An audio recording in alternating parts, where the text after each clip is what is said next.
Yang kita akan bahas, saya ulang sedikit, yang baru bergabung, itu tiga. Yang pertama, bagaimana menyikapinya. Yang kedua, bagaimana ikhtiar buminya. Yang ketiga, bagaimana ikhtiar langitnya. Ya, kenapa sikap yang pertama? Karena sikap ini menentukan cara Anda melihat, menilai, ya, dan bagaimana bertindak terhadap sesuatu yang sedang kita hadapi. Karena sikap ini menentukan, ya, menentukan bagaimana cara Anda mengambil langkah. Kalau sikapnya salah, panik, keputusan yang tidak tepat, itu tindakan-tindakan berikutnya juga pasti akan bermasalah, ya. Assalamualaikum warahmatullahi wabarakatuh. Selamat datang di channel saya, channel YouTube Novan Nurwanto. Jangan lupa sebelum tonton, subscribe, share, and like. Terima kasih telah mampir. Semoga kita bisa jumpa di darat, tidak hanya jumpa di udara. Assalamualaikum warahmatullahi wabarakatuh. Oke, yang pertama, masalah sikap. Ya, masalah sikap. Saya Muslim, dan insya Allah mungkin sebagian besar dari Anda juga adalah Muslim. Ya, maka setiap Muslim ketika dia menghadapi sebuah situasi yang tidak dia inginkan atau situasi yang sangat tidak nyaman, atau kita sebut situasi itu adalah sebuah ujian, ya, situasi itu adalah sebuah ujian, maka sikap yang harus kita pahami bahwa apapun sebuah kondisi yang tidak enak Allah hadirkan dalam hidup kita itu sifatnya adalah insya Allah ujian. Jadi musibah itu bisa jadi berupa ujian yang Allah datangkan, bisa jadi berupa azab, ya, atau hukuman yang Allah berikan kepada. Apa bedanya sebuah musibah itu disebut azab? Apa bedanya musibah itu juga disebut ujian? Bedanya ya ekstrim sebenarnya. Ujian akan menjadi sebuah azab bagi mereka orang-orang yang selama ini memang jauh dari Allah, ya, yang kerjaannya ya jauh dari Allah lah, maksiat, tidak ibadah, keimanannya jauh, atau bahkan ini ujian di Allah ciptakan memang untuk orang-orang yang kebablasan, ya, baik kebablasan memang ya orang-orang yang jauh dari Allah, baik di dalam agama Islam yang banyak dosanya ataupun orang non muslim begitu. Ini adalah bagian dari cara Allah untuk bisa menunjukkan kekuatannya, ya. Kita paham betul kemarin-kemarin ada orang atau negara yang sombong, nggak akan ada yang mampu menghancurkan kekuatan Cina misalnya. Ternyata dengan makhluk Allah yang sangat kecil saja, sekarang porak-poranda, ya, seluruh dunia kebingungan. Oke, maka posisikan kita sebagai apa di situ? Sebagai orang atau orang yang banyak kesalahan, banyak dosa sehingga Allah azab, atau sebagai orang beriman yang memang sedang Allah uji, ya. Maka pertama pahami bahwa insya Allah kita semua orang yang beriman. Maka Allah katakan dalam Al-Ankabut ayat 2, ya kan? Ahasiban nasu ayatruku ayyaqulu amanna wa hum la yaftanun, ya. Ahasiban nas, maka apakah mereka mengira ayyaqulu amanna, mereka mengatakan saya beriman, wa hum la yaftanun, kemudian mereka tidak diuji. Maka insya Allah apa yang sedang kita hadapi ini adalah bagian dari ujian Allah. Yang menarik teman-teman semua, di hadis yang pernah saya sampaikan di video sebelumnya, ya, Anda bisa cek di video sebelumnya di Facebook ini juga, ya kan, bahwa ternyata di setiap ujian yang Allah berikan kepada kita orang-orang yang beriman, termasuk ujian ini, termasuk ujian taun, termasuk ujian wabah, selalu ada rahmat Allah yang Allah berikan kepada orang-orang yang beriman, ya. Sedikit kita kupas, ya. Ada satu hadis yang pernah saya sampaikan kepada Anda yang saya bacakan di video sebelumnya, ya, bahwa ketika terjadi wabah taun, kemudian orang-orang yang beriman tentunya mereka tinggal di rumah, ya, melockdown dirinya di rumah, stay at home di rumah, dan apa yang dia lakukan, mereka tinggal di rumah atas dasar karena ketakwaan kepada Allah, atas dasar ketaatan kepada ulama, dan dia niatkan stay di rumah adalah bagian dari ibadah, maka pahalanya, insya Allah ini sahih, ya, hadisnya sahih, maka pahalanya adalah seperti pahala orang mati syahid sekalipun dia tidak berjihad, ya kan. Ini luar biasa rahmat. Jadi stay at home saat ini adalah sebuah kontribusi yang sangat besar bagi sebagian besar kita, untuk negara kita, ya kan, dan untuk agama. Stay at home saat ini adalah sebuah bentuk perjuangan yang mungkin simpel banget tapi berdampak sangat luar biasa.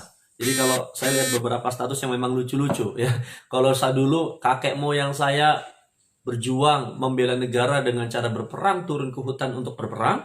tapi saat ini saya sedang berjuang membela negara saya dengan cara rebahan. Jadi ini situasi yang sangat menguntungkan baik bagi kaum rebahan ya. Mereka bisa duduk di rumah santai-santai tapi bisa berkontribusi kepada negaranya. Tapi ternyata buat agama ini juga bernilai yang sangat luar biasa.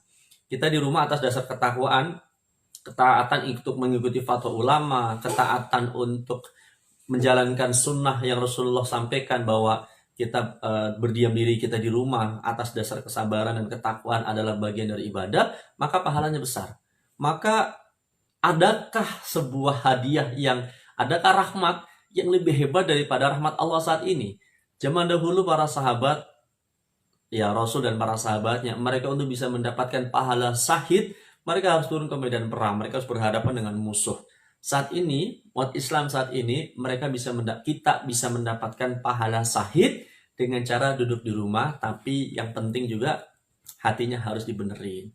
Jadi, sikap ini yang harus kita ambil bahwa stay at home kita adalah bagian dari ketaatan kita kepada ulama, kepada hadis, dan kepada negara ulil amri kita. Maka di situ insya Allah yang pertama kita akan mendapatkan pahala besar atas ketaatan kita melakukan itu. Tapi kita juga harus paham, ya, justru jadi sekarang kita harus paham bahwa ini adalah ujian, ya. Maka yang pahami bahwa ini adalah ujian. Maka di setiap ujian, positive thinking kita, setelah ujian yang bisa kita lewati, kunci ujian itu, ya, 2 ya kalau dalam umat Islam. Kalau nggak enak ya sabar, kalau ujiannya bagus ya syukuri. Maka kita yakini bahwa setiap ujian yang Allah hadirkan dan kita bisa lewati ujian itu dengan baik, kita bisa lewati ujian itu dengan penuh kesabaran, dengan penuh kesyukuran, dengan penuh ketaatan, maka insya Allah setelah ujian pasti Allah datangkan kebaikan, ya, naik level. Orang kalau udah beresin ujian pasti naik level. Ada banyak fase kehidupan yang Anda lewati, saya juga ngalamin. Ada beberapa fase kehidupan yang ujiannya ujian kecil, ya, dan kemudian kita sabar menghadapinya, ternyata ada hadiah setelah itu, ya kan? Dan ada banyak ujian-ujian besar. Saya pernah melewati 2006, bisnis hancur, utang saya banyak, dan kemudian saya tidak menuntut orang yang menipu saya tidak mencari, tidak mengumpat, tapi saya sadar salah saya bertobat, saya memperbaiki diri, saya mencoba untuk melewati ujian itu. Ternyata setelah ujian itu saya bisa hadapi dengan tenang, ya, dengan positive thinking, dengan kesabaran, dengan kesyukuran. Ternyata Allah kasih sesuatu yang sangat hebat, sangat besar di luar dugaan saya. Maka yang pertama, pahami ini adalah ujian, dan ujian ini tentu akan ada sesuatu yang Allah berikan kompensasi saat kita bisa melewatinya dengan sabar. Nah, maka, dan kita yakin yang kedua, yang pertama ini adalah ujian, yang yakin yang kedua, Allah pasti akan memberikan ujian pada porsi yang kita mampu. Ya, karena Allah sendiri yang berjanji, la yakallifullahu nafsan illa wus'aha. Nggak mungkin Allah kasih ujian kepada kita, personal maupun bangsa, itu melebihi kemampuan kita. Jadi tenang aja, Allah udah ukur. Allah sudah ukur, nggak usah panik. Nggak perlu Anda mengumpat-ngumpat di video, ya kan, Pak, kami bakal kelaparan, seperti yang sudah pernah kita tonton. Itu nggak perlu seperti itu. Karena kalau kita punya keimanan, kita meyakini ini ujian dari Allah, kita hadapi dengan penuh kesabaran, kita hadapi dengan penuh rasa syukur, maka insya Allah Allah yang sudah atur semuanya, ya. Yang ketiga, pertama ujian, yang kedua tenang, ya, penuh kesabaran. Yang ketiga, ada sisi-sisi ternyata di setiap ujian yang Allah berikan, di setiap situasi sulit yang Allah berikan, selalu ada saja, kalau Allah bahasakan tadi, rahmat Allah, ya, yang hadir dalam ujian-ujian itu. Maka gali hal positif yang Allah tunjukkan dalam setiap ujian. Jadi selalu kalau orang Jawa, untung orang kecelakaan gitu kan, motornya rusak, untung orangnya nggak ngapa-ngapa, ya kan. Kecelakaan, orangnya lecet, untung cuma lecet. Kenapa? Karena orang Islam itu memang selalu beruntung. Maka di situasi sekarang, coba Anda list, coba Anda gali hal positif apa yang bisa kita rasakan di situasi sekarang. Hal kebaikan apa yang bisa kita rasakan. Beberapa hal kebaikan yang harus kita banyak syukurnya. Jadi sebenarnya sabar sama syukur itu lebih banyak syukur. Sabarnya iya betul, kita merasa nggak bisa keluar rumah, kita ngerasa bisnis kita mungkin agak lebih menantang untuk dikerjakan karena situasinya seperti ini. Mungkin iyalah betul ujian dibandingkan kondisi normal, ini adalah situasi yang mungkin nggak nyaman buat sebagian orang. Tapi kalau kita gali ternyata anugerah Allah, rahmat Allah pada situasi sekarang itu lebih banyak. Jadi porsi sabar sama porsi syukur mungkin porsi syukurnya lebih banyak. Kalau Anda bisa lakukan itu dan syukurnya banyak, ya, zikir-zikir alhamdulillahnya banyak. Ini dahsyat banget. Akan ada banyak hal-hal yang baik mengalir dan terjadi pada diri Anda. Apa syukur yang harus kita hadirkan? Contoh sederhana. Yang pertama, bersyukur kita berada di bisnis ini. Ya kan? Sebuah bisnis yang Allah sudah siapkan untuk kita bisa menghadapi situasi sekarang. Kenapa ada banyak orang menjalankan bisnisnya, menjalankan pekerjaannya yang ketika situasi ini terjadi, mereka benar-benar stop income. Mereka benar-benar bukan lagi turun, tapi anjlok income-nya. Tapi di bisnis ini kita bersyukur. Yang pertama, bisnis ini metodenya online. Dan memang dari dulu kita udah campaign. 1 tahun yang lalu, perusahaan atau para leader udah campaign, ya kan? Bisnis rumahan, omset miliaran. Emang kita selama ini sudah mulai campaign, bisnis ini bisa dijalankan dari rumah. Maka ketika ada tagline, stay at home, ya kita yang sudah di rumah mengendalikan bisnisnya. Kita bersyukur. Artinya kita punya bisnis nggak benar-benar mati, nggak benar-benar stuck. Kita punya bisnis bisa dikendalikan. Bahkan bisnis yang kita jalankan bisa menjadi sebuah solusi untuk saudara-saudara kita yang saat ini mereka sedang kebingungan bagaimana mereka menambah income atau mencari income baru. Saat mereka sedang mencari solusi, kita sudah ada di dalamnya. Saat mereka mencari-cari cara, kita udah dapatkan caranya. Ya alhamdulillah. Itu bagian dari anugerah. Yang kedua produk, ya kan? Menariknya arah bersyukurnya, produk kita ini banyak banget. Sehingga di situasi sekarang, ya kan, kita bisa mulai membuat sebuah skema pemasaran yang memang fokus produknya, fokus produk orang yang bisa membantu banyak orang di situasi sekarang, ya. Saya juga nggak nyangka ternyata produk bukan hanya produk kesehatan saja ya yang bisa kita jual, propolis dan sebagainya. Ya kemarin saya mulai coba posting ke Easy Clean gitu ya. Ternyata juga banyak orang perlu, responnya juga bagus. Kayak Somnus yang awalnya buat untuk penutup mata saat tidur, ternyata bisa juga buat masker. Ini dahsyat banget. Ya, jadi kalau Anda menyikapinya ini sebagai sebuah ujian, Anda berpositif thinking, berpositif feeling kepada Allah, tidak mungkin Allah menguji melebihi kemampuan hambanya. Yang ketiga, Anda menggali hal baik dalam situasi ini dan fokus pada hal kebaikan itu.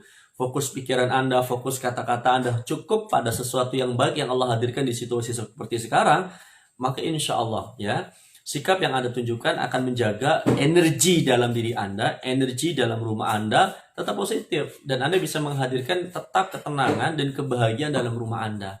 Maka di situasi sekarang, sikap yang harus Anda hadirkan, syukur, sabar, dan tetap bahagia. Oke, teman-teman semua, itu yang pertama. Karena sikap ini penting. Ya, kalau Anda nggak paham bagaimana menyikapi pembeda antara orang beriman dengan orang yang tidak beriman, pembedanya tadi.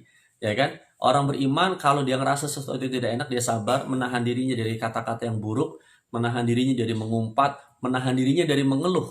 Kalau orang beriman, dia mengetahui bahwa ujian seberat apapun ini adalah bagian dari cara Allah menaikkan level kehidupan kita.